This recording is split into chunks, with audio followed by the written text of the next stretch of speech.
Hello everyone, this is Kelly and I'd like to welcome you to the Honeybee Stamps YouTube channel and our Make It Merry YouTube hop. Make sure you check out the description box below for all the details of this fabulous hop. Check out all of our wonderful design team members and make sure you follow directions to be in the running to win one of our fabulous prizes. Okay, so I'm going to give you a full detailed introduction to the Grandma's Christmas Tree Collection. So in the die set, there is a die that's going to cut out your tree, plus the little slits for the birds, the candles, and the little light bulbs. Now there's also a die in this set that's just the outline of the tree. There's also a 3D embossing folder. One side has the beautiful texture raised edge, and the other side is pressed into the plastic or debossed. You can kind of see that as I hold it up into the light. Now there's also a place for your little tree topper star.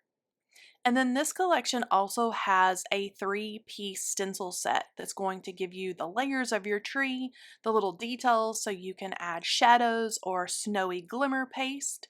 And I'm going to get started here. So when using this collection, you're going to want to start with your die cuts first. So I've already die cut several trees here and I'll show you. So this is the tree that just is cut with the outline. You can absolutely use this in your embossing folder and get great results. Here's the tree when it has the little slits in there that provide space for the little light bulbs and the little candles and birds. So you're going to want to choose what type of tree you want to use. Now you could use the one that's plain and add little gem stickers or something like that for your ornaments.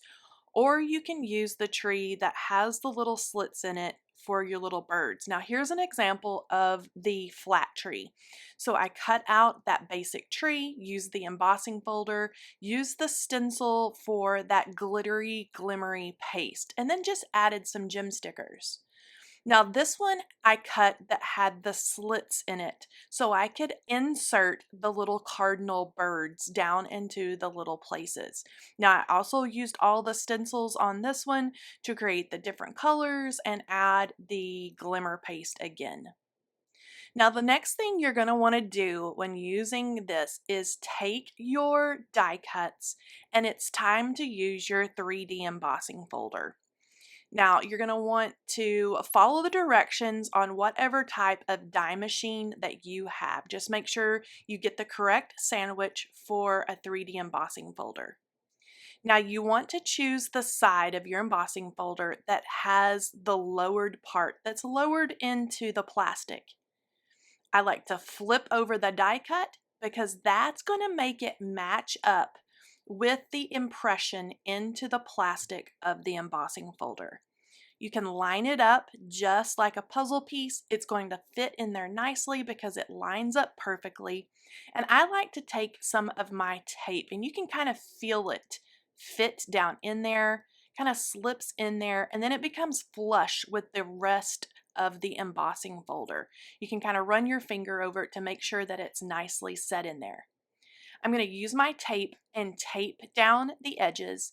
That way, when I run it through my embossing folder, it's not going to shift and move out of the way. Now, I like to place my embossing folder in here horizontally, not vertically. That's going to give you the best impression. That's going to make it to where the paper doesn't warp and kind of shift on you and kind of move itself out of that embossing folder. Now, if I open this up, you can already see that great detailed impression that it gives your paper. And I'm just going to use my handy dandy spatula here to release that tape. And then once you get the first piece of tape pulled up, it's really easy to pull these out. And I flip it over and you can see all of that amazing detail. Looks like a real ceramic Christmas tree, just like my grandma had. And then that one is ready to decorate and ready to go. Now let's try one with the slits in it. So I'm going to do the same thing and I'm going to follow the same process. I'm going to flip that die cut over upside down. And the first die cut, you notice I didn't spritz with water. This one I'm going to spritz with water and we'll see if we get a difference in the impression.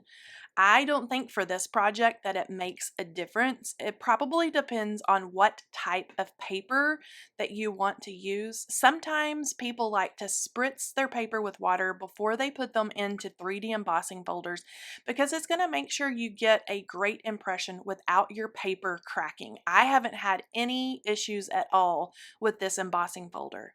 Again, you want to send your tree through your die machine horizontally. It just works out better that way. So I'm going to send this through and give my little crank some elbow grease there and then pull it out, and then you'll be able to see again the great detail on this. We'll pull that out and release the tape, and I will get it flipped over here and we'll be able to take a close-up look at all the fabulous detail. Now next I'll do one more again. I'm pressing that, flipping it over and putting it into the lowered space in that embossing folder. I'm going to make sure it's all nicely lined up. I'm going to tape down my little die cut here. And notice this time I didn't spritz the paper with water, so you could do it either way. Again, I'm going to put this into my die machine and make sure it's horizontal, run it through. And then once I pull this out, it's going to be all ready to go. And I'm going to show you some different ways that you could use these products and stencils to decorate your little Christmas tree. Let me get the tape removed here and this pulled out. And you do the little star there the exact same way. You can put it all in together. I just chose to do it separately for this card. So here's a green Christmas tree. You could start on white and ink blend green. You can start with green and do silver or glimmer paste. Now this is the brand new Honeybee Stamps metallic silver ink. Now I'm going to take that white plain die cut and I'm going to very lightly with a sponge dauber just run over the edges of that raised area and hit that with that shimmery silver ink. Now this is just one way that you could do this. It's always fun to have different ways and different options when using your crafty products. But as you can see there, that silver ink is kind of hitting and laying down on the high parts of where that has been embossed. And the lower areas are staying white. So it's just one way to add some glimmer and shimmer onto your project. But I love this look with the silver metallic ink. Now for this card, I would probably put some blue gem stickers or silver. You could even add red, but you could really do a kind of silver, classy looking Christmas tree with this. Now I'm going to take that silver metallic ink and very gently, I'm just hitting the high points of those little areas, go over some of the base of my little tree. And the next thing I'll do is I'll hold this up and give you a look at the glimmer and shimmer on that. You can see where it left the lowest parts of that alone. It really didn't add the silver onto that part. It just hits the high points. Okay, so now let's try some glimmer paste, some shimmer paste. So I have some Nuvo glitter paste here, and then also the Brutus Monroe Scarlet Glimmer Glaze. And I'm going to try the Glimmer Glaze. I'm going to use that detail stencil that does the shadows or what I have used on the little snowy parts. I'm going to make this look like some red sparkly tinsel or garland that you would wrap around your tree. So I think I'm going to go with the red on this one. It's so pretty and I like the red and the teal together. So I'm going to pull this out, and we carry these Brutus Monroe Glimmer Glaze paste at Honeybee Stamps, and I'm just going to apply that with a little palette knife there. So I'm going to grab the stencil that says shadows, and I'm going to line it up. These stencils have the etched lines all the way around the tree, so it's super easy to line up each piece.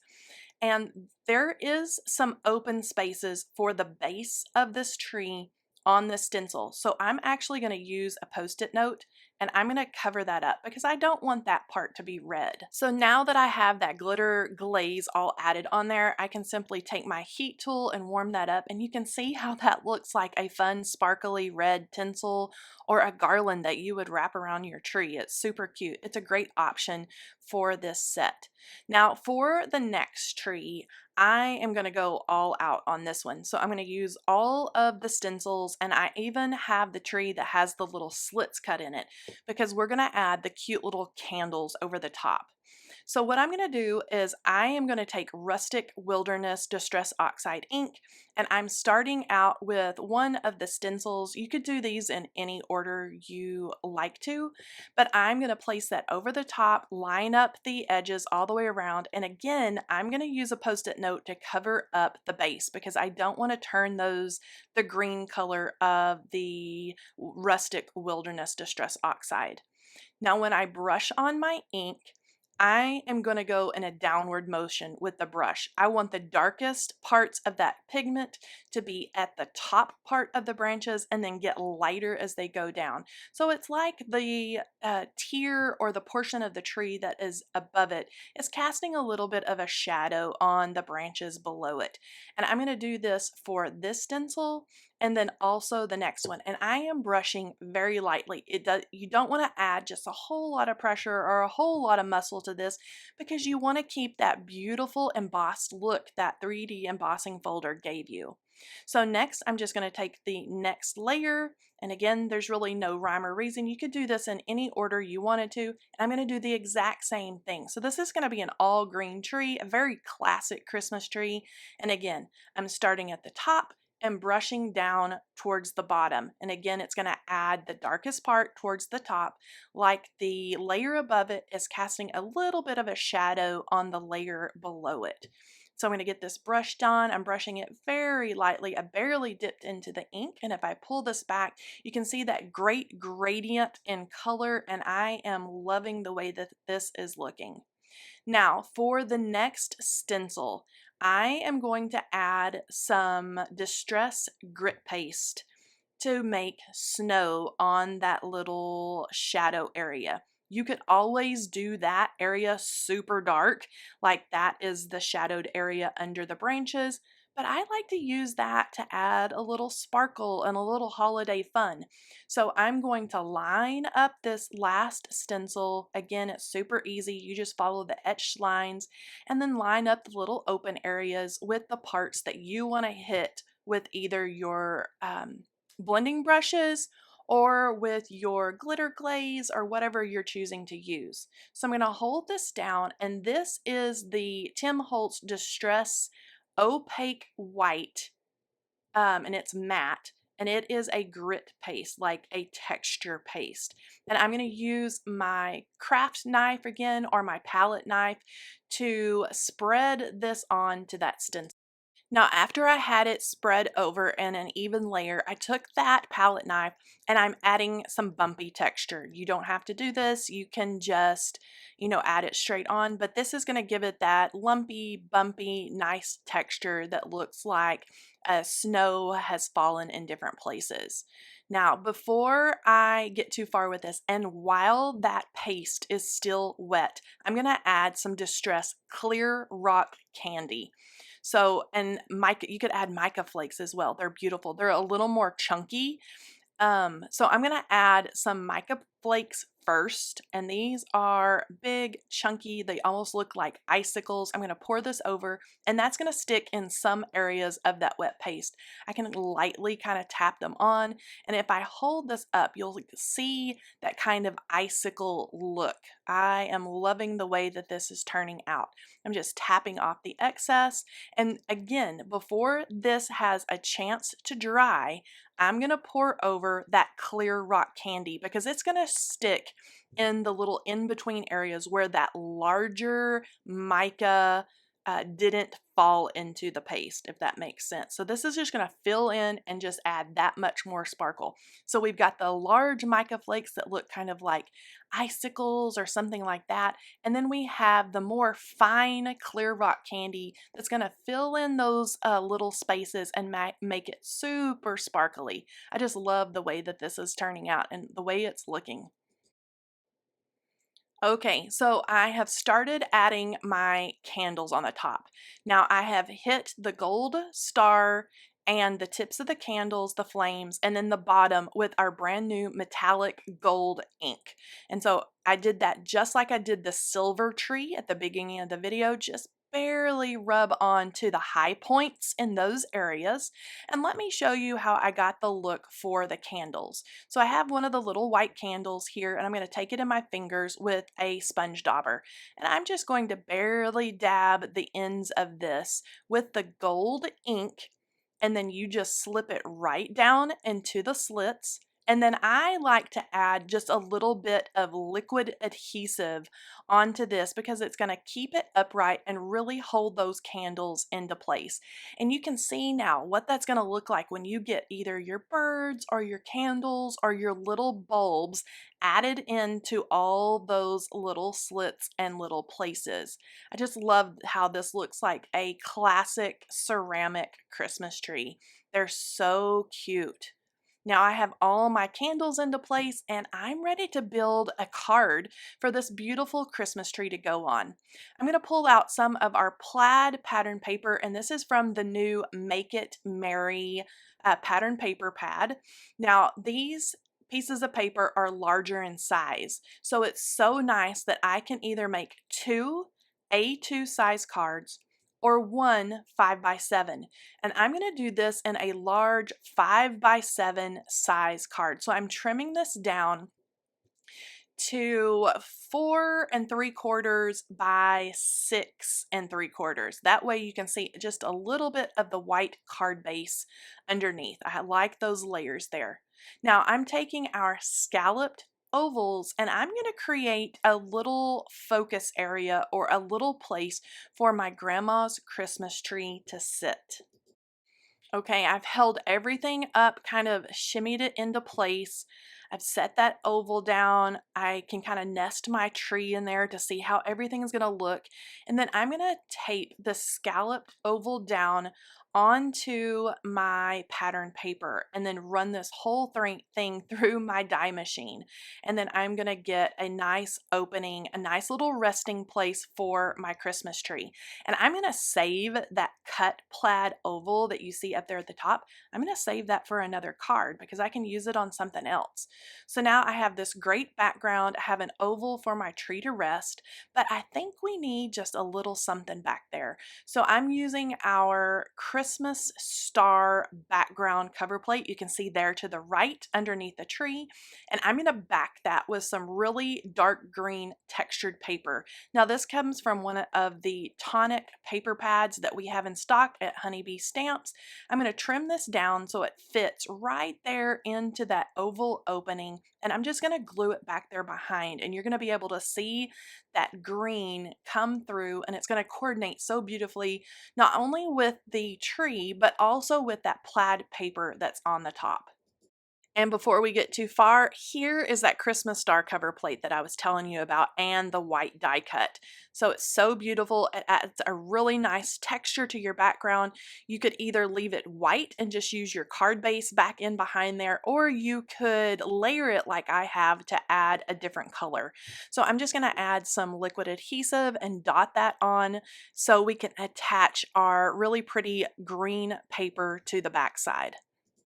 Now that I have my little die cut there with the Christmas star and my green paper ready to go, I'm going to add a little bit of foam tape to the back of my plaid cardstock. This is just going to pop that up and add just a little bit of dimension on the front of the card.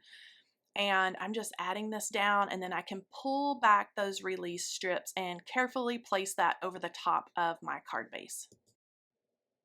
I get everything lined up exactly where I want it, and then I can press all that down into place, and I'm loving how this is looking so far. I love those dark green stars in the background, and that just adds a little something, a little bit of texture and a little bit of color to what would have otherwise just been a white solid background.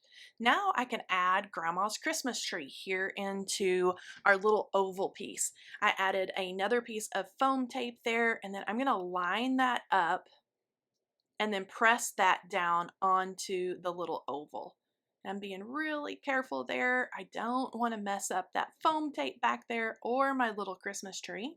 And then I can press the foam tape down. That's going to have or make the Christmas tree pop up just a little bit off of the card base. Now it's time to choose a beautiful sentiment to go on this Grandma's Christmas tree card, and I'm going to use the Home for the Holidays stamp set. Now I'm going to stamp this in our Be Creative clear and watermark ink, and I'm going to heat emboss it with the Brutus Monroe Gilded Embossing Powder. It's a beautiful gold. I just have a scrap piece of paper set into my MISTI, and I want to treat this with anti-static powder really well. So whatever anti-static powder that you like, just make sure that you get it really well. And then I'm going to ink that up with our clear embossing ink. Now this is that beautiful Brutus Monroe Gilded Embossing Powder. I'm going to sprinkle this over the top and tap it off. And then I'm going to check to make sure that that sentiment is fully covered. If it's not, I can always dip it back in or pour embossing powder back over the top to make sure all those areas of sticky ink are really covered well. Then I can heat this up and I have a beautiful glossy gold sentiment. I'm going to use the coordinating die for the stamp set, and I chose the one that perfectly cuts out this sentiment. And this says Merry Christmas from our home to yours. I think that's perfect with the cute little Christmas tree. And I'm going to tape this down with some Easy C or highlighter tape. So I get that into place, and then I can use my cute little Bitty Buzz cutter just to run this sentiment through. So I'm going to pull it from the side of my desk. I love the size of this thing because I just keep it right there on the side of my desk and I can grab it when I need to cut something small. But I'm going to put my plate down, set my paper and my die in there, and just simply run it through. And it's super easy. These run through like butter. I'm going to close this up and set it back over in its little spot, and then this little die cut is all ready to pop out and put on the front of my card. Now I'm just going to adhere this flat because we already have so much beautiful dimension going on with our Christmas tree and our oval and things like that. I just used some of our liquid adhesive, and I'm going to add that right there to the bottom of my card. And now we have a beautiful ceramic Christmas tree with Merry Christmas from our home to yours. Now, I don't know if you have one of these cute little Christmas trees in your home, but I do. I was lucky enough to get my grandmother's Christmas tree that she made probably way back in the late 60s or 70s, and my kids fight over who gets to put in the little birds and the little light bulbs and put on the little star. And so I'm so excited by this collection. It's just such a fun memory for me and for my family, and so I hope that you enjoy Grandma's Christmas tree as much as I do. Make sure you check out all the information about the Make It Merry Hop in the description box below. Follow along, visit all of our amazing design team members, and don't forget to leave a comment so you may have the possibility of winning one of our prizes. Talk to you next time. Bye-bye.